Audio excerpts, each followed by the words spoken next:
Hi, Lisa. Good afternoon, Janell. How are you doing? I'm good. How are Yeah, you? I'm great. I've been meaning to ask you some things. I love that you want to ask me questions for the podcast. It makes me so happy. Well, you've had a lot of great content I've seen recently, and it made me wonder, how did you start this business, Sweet Elaine Boutique? Oh, man. So I'm going on almost 8 years of having the boutique, and it started as online only. Mm-hmm. And the reason is interesting. So prior to that, I used to have a marketing firm. It was called Jet Marketing and Advertising. It actually isn't officially closed. You could still Google it and find it. Mm-hmm. And I'm currently doing some work with that business. But I started that business in 2009, and I had a team of women, and we all worked remote before people worked remote. And we did marketing for small businesses. And for years, I did this business, and it was great. And we had tons of fun. And I had employees that were, one was in Fort Worth, and one was in California, and one was in Houston, or two were in Houston. And we were just rocking along. And then I had children. And I think a lot of women have, when you have children and you are a career woman, you have to make decisions. Right. And I ran the business with having the children for quite a while. But it got to a point where my clients didn't always have the grace that I needed to be a mom and service their marketing needs. And so I decided, you know what? I'm going to start a business that I use all my marketing skills, and then my kids can help me in the business, and we're just going to do something different. Mm-hmm. And at the time, I had always had a bunch of friends that would, or not always had a bunch of friends, that's not the right way to say that, but my friends would always say, will you go shopping with me? I'm going on vacation, or I'm, have a special family trip. A family photo shoot coming up. Will you help me pick out clothes for the pictures? And so I realized just from my friends that I had this knack for like understanding what looks good on different people. So I thought, I'm going to start a clothing business or a clothing store. Mm-hmm. And so I did.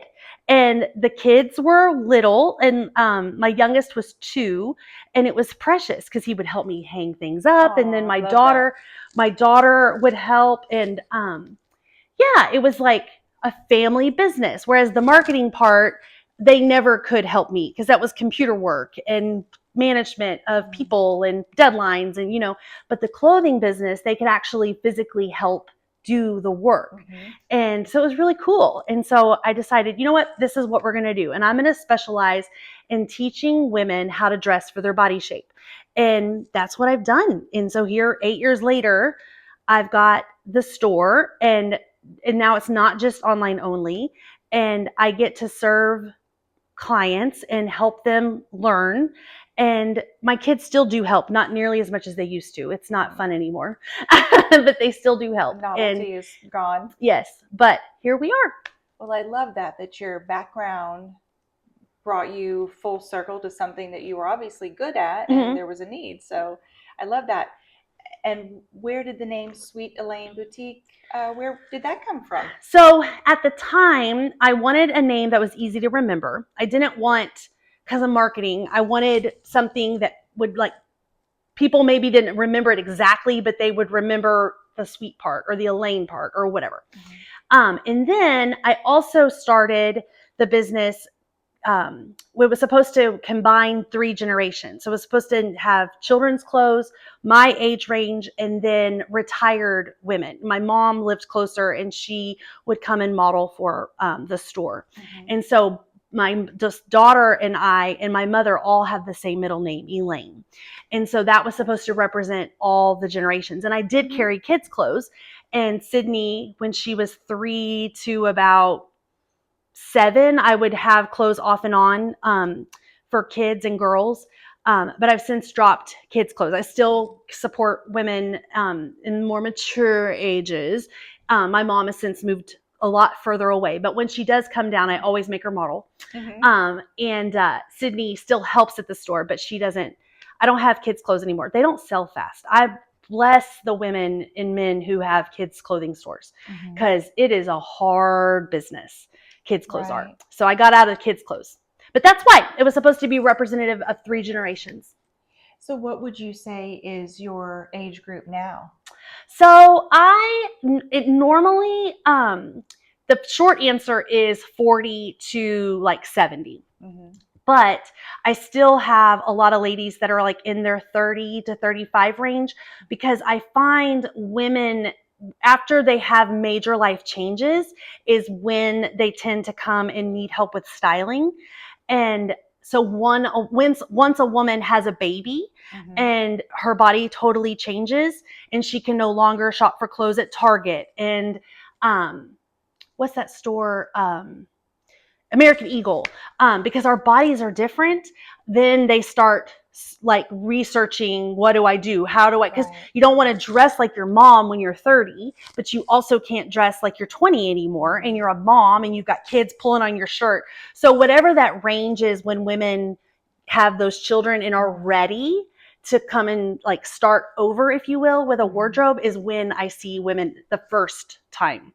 But regular support, like demographic, would be 40 to like 70. Does that make sense? Well, and if I could speak for myself, Yes. I always considered myself quite the fashionista when I was young, but now, as we age, we also go through more changes, and now I find it more challenging just to buy something off the rack.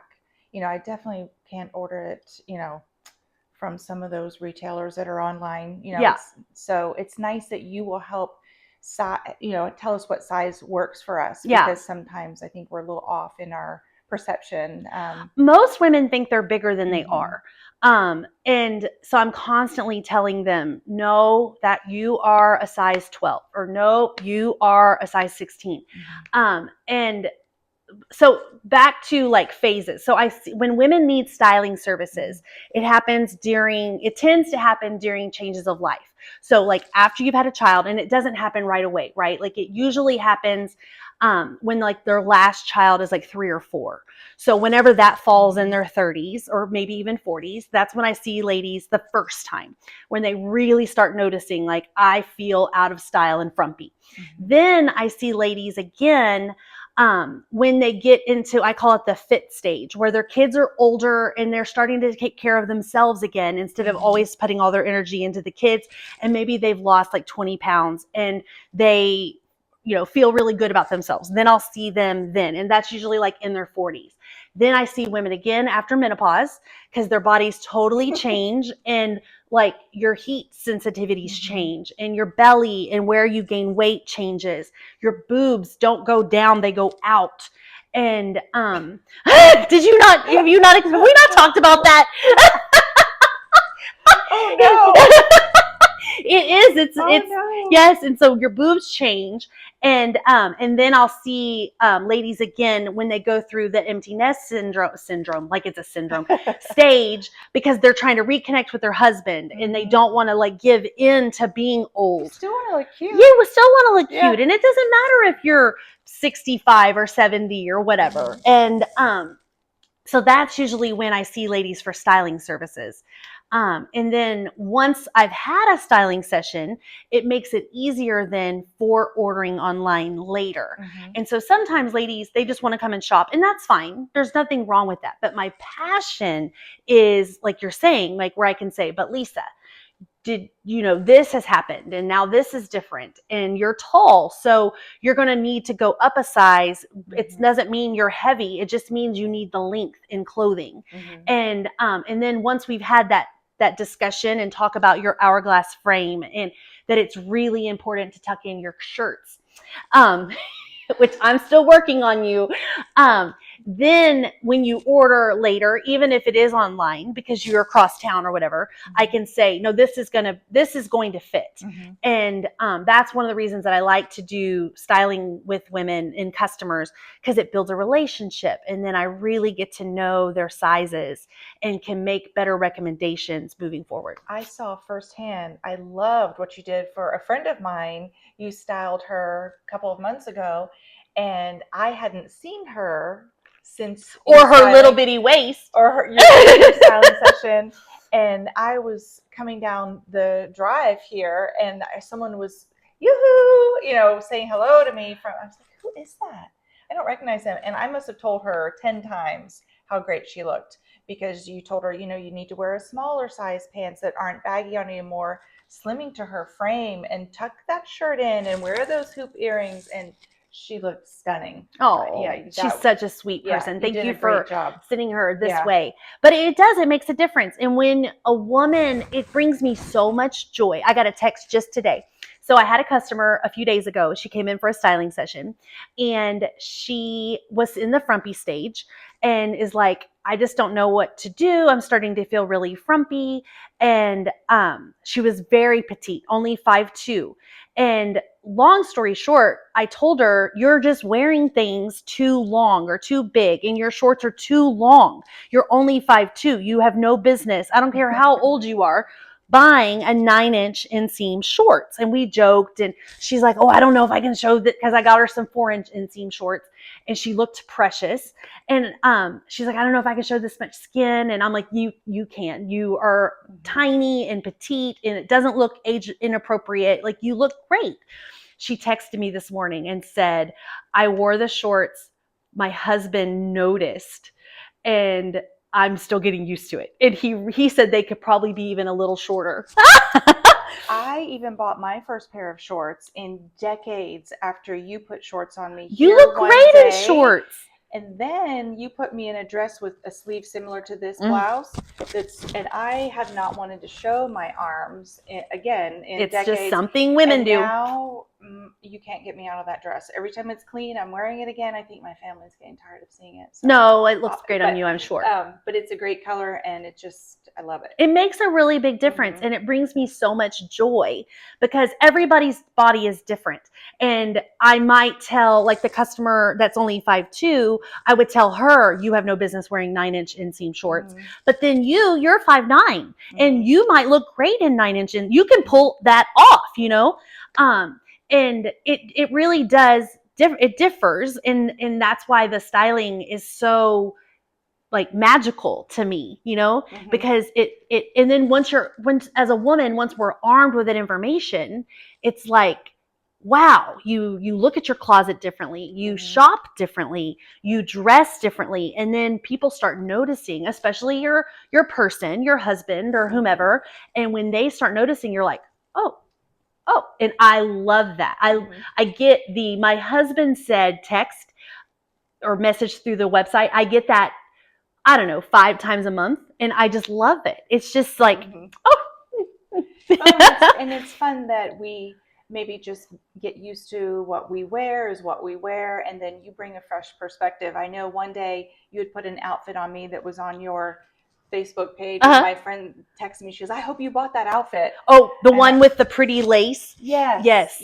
At the rodeo week? That is not something I would have ever bought for myself. And so I was surprised to hear somebody say, you better have bought that outfit. Yeah. Well, and of course, for rodeo week, you wouldn't wear that every day, right? It was an outfit specific to go to the rodeo, but it did look great on you. Thank you. So I know we talk about all the joys of this business, but being a business owner, I know, can also bring its challenges. What have been some of your biggest challenges over the last 8 years? I would say the consumer understanding of quality of clothes has probably been the biggest challenge. And the market changes that, you know, nowadays our American market for clothes has been flooded with the Chinese companies. And there's just so much misunderstanding, because I think what most people, like most consumers, think is, well, if they shop here and it says made in China, they think, well, then what's the difference if I shop at this website? It's made in China too. And they don't realize that there is, like me as a buyer, I'm doing a totally different layer of research for that particular company, and that they're using correct materials, like safe materials, and that they're sourcing it correctly, and that the labor is sourced correctly. Now, granted, am I going to China to verify that these things are happening? No. However, I've been doing business with these brands for so long, I've learned to trust them. And that comes with a higher level of quality and procurement that customers don't always understand. And when it comes to clothes, they just think, a lot of people just think price. Mhm. And if you think about it, like 25 years ago, I was working at Foley's. Maybe it was 30 years ago. I'm showing my age because, time marches on. I worked at Foley's, and it was in college, and it was my first tax-free weekend to work in Texas for retail. And at that time, to prepare, I worked in men's jeans. It was fantastic. I got to see men's booties in the perfect pair of jeans. I got to tell them like which styles were the best. I'm sure they love that. It was fun. And because I was single, and I had to mark down the jeans, or actually we marked them up. So this particular weekend, the jeans wall, the Levi's, I think were marked down $19.99, and for tax-free weekend, we actually marked them up to $24.99. Oh, so that's tricky. a little marketing pricing tactic. Mhm. But $24.99 for a pair of jeans on sale. So they would have been, I think they were right at $50 then for a pair of Levi's. Like, let's just say Levi's 501 was what I would have sold at the Foley's. Oh, do you know Foley's? I don't, you're not from Texas. I just realized you probably have no idea what I'm talking. Well, of course you know. Context clues. It's like a Macy's. In fact, I think Macy's bought out Foley's. Okay. But it was a department store that was headquartered in Houston, and since I grew up in the Houston area, so that was and it was just a really nice department store, kind of like Dillard's. It was probably more like Dillard's than it was Macy's, but Macy's ended up buying them. Sorry, I forget that you're not from Texas. Anyway, so 30 years ago, those jeans were $50 marked down on sale. Today, people I still think they need to be paying $50 for a pair of blue jeans. And what's happened is that we are still paying $50 for a pair of blue jeans, but the fabric is totally different. People, unfortunately, aren't getting paid because they move so much of the sewing overseas. So there's the slave labor component. But a lot of it comes from the fabric. And you're not like your jeans don't have, your $50 pair of jeans don't have nearly any amount of cotton in them because cotton is expensive. And they have a lot more polyester, and they have a lot more spandex. And so they're not as good for the environment. They're not going to last as long. So maybe they're still $50, but they're only going to last you a year. Whereas that $50 pair of denim that you would have bought in 2000 would have lasted you probably 10 years. But my point is that consumers still expect the clothes to be the same price. And I know it's hard. Inflation is terrible. But when you're buying quality clothes for the store, and I don't think our prices are crazy, but we're not selling $6 shirts. That's the only downside to your store being called boutique, because I've noticed the prices are not what I would think of as a boutique price. I have kept it that way on purpose because I want to make it available. I want everybody to be able to look cute because now there's certainly some things that are over $100 that would be what you would find in a boutique, but everybody should look cute and have some special clothes. And so I work really hard to find those brands that are reputable, that are doing things responsibly, and that can manage their prices in a fair way as well. But I still find customers think, I'm not paying $100 for a pair of blue jeans, but yet the prices of everything else have gone up maybe that much percentage wise in 30 years. And so clothes are interesting. One thing that when I'm here and I touch the fabrics here, I mean, they're just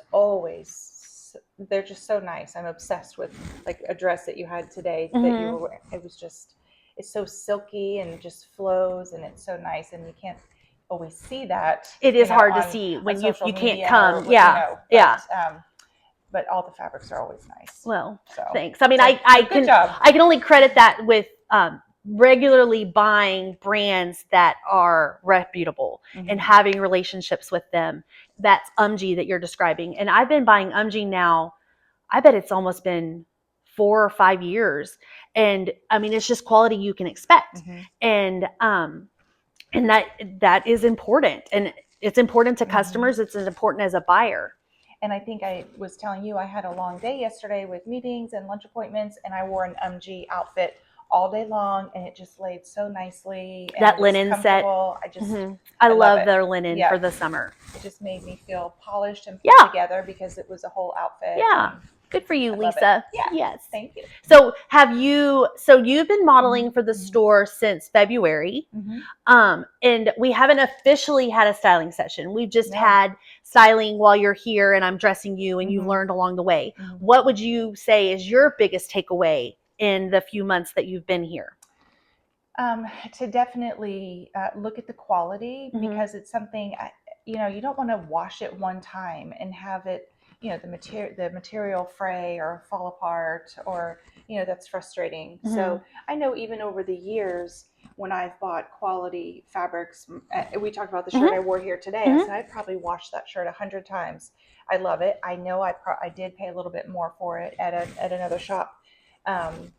But I think it's nice to, all of the terminology. We talked about a denim jacket today with the hem that was, what did you call it? It's a released hem. So I love learning the terminology from you, and it's like another language for you. It's second nature. I don't realize that. Dana says it all the time to me too when she's here working. She's like, it's just so natural. And sometimes I don't even know what you're talking about. And I think, oh gosh, I need to slow down, because like teachers do that, right? When they're talking about like their curriculum and how they're going to teach something. And sometimes they use all these letters and acronyms. And I'm like, I don't know what you're talking about.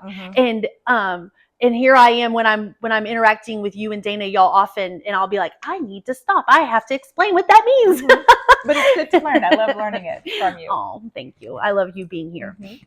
Well, one other question. I mean, we talked about what your biggest challenge is. What's your biggest joy? Or joys running the store? I love when women, so some women, after they have a styling session, they, like your friend, they take the information right away, they start implementing it, and it is magical from the get-go. But some women, it takes like a full year. Some women think I'm crazy when they leave here, and it doesn't work at all. Because every once in a while, I'll have a styling session where it pushes somebody out of their comfort zone too much, and they weren't necessarily ready for it. And so I always pray that they'll remember that moment and then maybe come back like 2 or 3 years later when they've processed that emotion. But when women are ready for me to be brutally honest, because I am brutally honest, I love it like a year later when they'll say, okay, I started tucking in my shirt, or I finally bought some jackets, or, oh my gosh, I haven't owned a belt since 1985, and I bought a belt and I started wearing it, and you're right, it has made such a difference.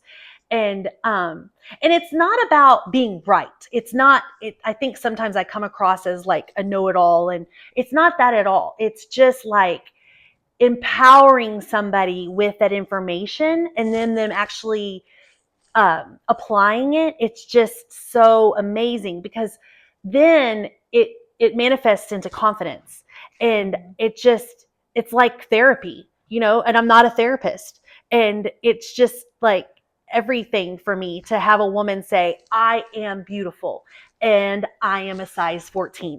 I love that. Well, you may not be an official therapist, but you're definitely providing a service here that from what I have seen, makes women feel better and more confident, for sure. I hope so. Because the worst is when someone says, I'm a size 14 and I need to lose 30 pounds. And what I say, because I don't want anybody to feel bad about, because we all have felt that way. But what I tell women is, okay, so you want to lose 30 pounds because that's a goal. Like I don't want to encourage anyone to do it unhealthily, right? So like, let's put this in the healthy bucket. And then if you lose 30 pounds in a healthy way, that's 1 pound a week. We're not men, so we need to lose 1 pound a week. So if you lose 1 pound a week, that's 30 weeks of weight loss. There's only 52 weeks in the year. So it's going to take more than half the year to lose 30 pounds. And some weeks you're not going to lose a pound. You're only going to lose half a pound. And you may plateau for a few weeks. So it may take 40 weeks. Are you really going to feel this negative about your body for 30 to 40 weeks? Like, think about that. Because as women, I think we're so used to that crash diet that we could have lost 10 pounds when we were 20. that we think, oh, maybe I can get down 30 pounds in 2 months, but you're not going to get down, and not in a healthy way. It's not going to happen, and stay off. And when you put it that way for women, I just feel like that I would rather somebody say, I am a size 14 and I am beautiful, than, and I need to lose 30 pounds. Well, and I think, like, for me, I'm okay with me, but I know, when you look at the size or the number on the scale, maybe, yeah, I could probably lose a few pounds. But I think if you dress properly Yes. for your shape, Yes. It's slimming. Exactly. And it automatically takes those pounds off. It easily takes 10 or 15 pounds off if you dress for your body shape. Mhm. Absolutely. Mhm. And so so you were asking me what brings me joy. It brings me joy when someone's like, oh my goodness, I started utilizing some of the strategies, because some of them are so tiny. But I also love it when somebody says, I've just lost my train of thought. When somebody says, I feel so much better and I haven't lost any weight, because that tells me they're really learning how to love their body the way God intended it today. And it brings me so much joy when I can hear that from somebody, to turn that negative voice off and just be like, no, this is what I look like today. For me. Yes. It just makes me so happy. I could see where that would make you happy. Yeah. I love that. Yeah. Anything else? Next question. Well, losing train of thought. I know. Where were it's we? easy to do, isn't it? But you were asking about the business. Definitely the challenges of the consumer and the understanding is a challenge. And then pricing. It goes hand in hand, right? So in the last 18 months alone, the amount of inflation and then tariffs and the pricing challenges, it's really hard, because at the end of the day, I can tell somebody that this shirt is worth $50, but that doesn't mean that they have the budget all the time. And so that is very different. I feel like that conversation is different in 2025 than it was even in like 2018 or 2019. Do you find that with your customers, that you feel like you're talking about money a lot more? A lot. Yeah. A lot. I think because you're in the mortgage industry, you talk about money a lot. Right. Affordability is a challenge for a lot of people right now. Home prices, they don't go down. They just don't. Luckily, right now, the homes are sitting on the market a little longer, so buyers have more options as far as seller concessions and sellers being a little more willing to work with them. But budget is definitely a concern across the board. I see it every day. At whatever price point, it doesn't matter. Yeah. And much more so, I find that people are more, they consider the budget a lot more than they had in the past. Like that $100, they're holding on to that $100. I'm not talking about people that potentially are spending $500-$600. I'm talking about just like buying something for yourself, like Happy Meal for yourself. There's a lot more hanging on to that than before. You got to think about where you spend your dollars. I was telling you over the weekend, I saw that the local bookstore said they'd had a tough July, maybe the toughest on record. And so I messaged them and said, we'll see you tomorrow.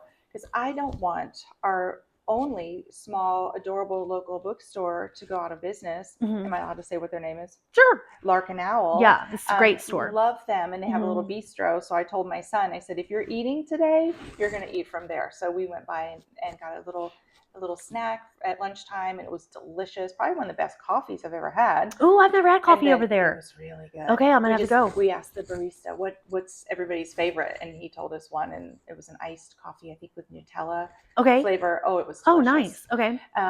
So I just want to keep the economy going. I would say that's another, probably up there in the top 5 challenges, is I feel like because the pricing in the business in general, small business in general, has been much more difficult. It's harder to run a website. It's harder. Like sometimes I feel like I need to be a coder and just to run the website because things change and the way Google picks up the information off of the website, like it's constantly changing. And it's really hard to be the small guy when all these things that are completely out of our control are happening. And then at the same time, the big guys are growing bigger and they can afford to hire the coders that are going to do the coolest AI thing and have the neat, try on sessions and all those types of things. I can't afford to do things like that. And, Larkin is going to be in that same boat. And so it's really hard because I feel like more and more I'm competing with the bigger brands. I would much rather, I never want to compete with other small businesses. I'm constantly sending ladies to other boutiques in town because you can't offer everything to everybody.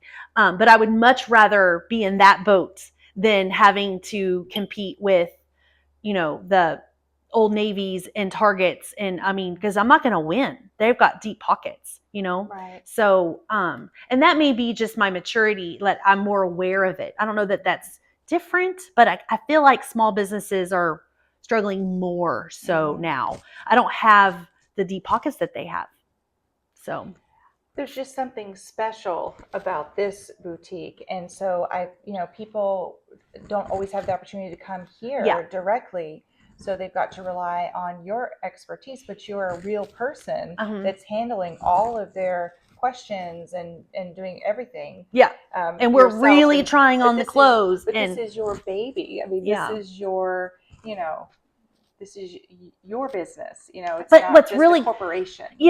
What's really cool about it though is that like even my customers that are out of state or even out of the Austin area, I do remote styling via FaceTime or Zoom with them, and I can get to know them. And through the years, we text back and forth. And I have a customer that when she has a big event, she'll send me pictures of what she's planning on wearing and how can I adjust the style, and do you have anything in the store accessory wise that would benefit this outfit. And I've never met these people except from like a remote standpoint, and that is the coolest thing that would have never happened. I didn't know you could do that. Yes. I love doing, it's not exactly the same, but it's definitely the next best thing. Right. And yes, you can sign up for remote styling on the website.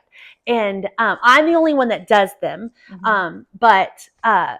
So you're subject to my schedule, which is, kind of crummy since I have 3 kids and I'm a bus after 5 o'clock. But, and so many women work till 5. So that I have to do them at special times sometimes. But, it's really neat. And the advent of the internet, like talk about 30 years ago, you could have never done that 30 years ago. And so that's a really cool thing that is a positive. And so, I have, customers all over this country that I've done remote styling with, or just texting, and you get to know them back and forth and just follow them on social media. And I can have full conversation. Like I'm thinking of one right now, and her dad passed away. And if she walked in the door right now, I could tell you who exactly she is, and that she's married and she doesn't have any kids, and she's a teacher, and her dad just passed away. And like, I could literally sit down and I know her size. She's lost 30 pounds. Like, I know her, and I've never met her personally, and she's a gem. She is the sweetest woman. And it takes one to know one. Oh, thanks, Lisa. You're sweet. Thank you. But it's a really fun business, but as you know, it's a lot of work. It is a lot of work. I think sometimes people think that we're just playing dress up, and there is a little bit of playing dress up, definitely, but there's a lot of behind the scenes that happens to get new products on the website every single week. Well, even behind this camera, there's packages ready to go out. There's tons of hangers over there. It's a mess. There's a lot going on back there. Can't be seen. No one gets to see that mess. That's why they have to make appointments to shop, because I would be embarrassed if someone saw that mess. It's not as bad as you think. Oh, but it feels like it is. Yeah, it's a lot of stuff. It is. So, well, great job. Thank you for answering our questions. Thank you for interviewing me. Yeah. I appreciate it, Lisa. Thanks for caring, because I'm always the one doing the interviewing. And Yeah. No, I forget I'm interesting too. No, I've wondered some of those things. So good to know. We all I learned something appreciate today. it. Thank you. Thank you.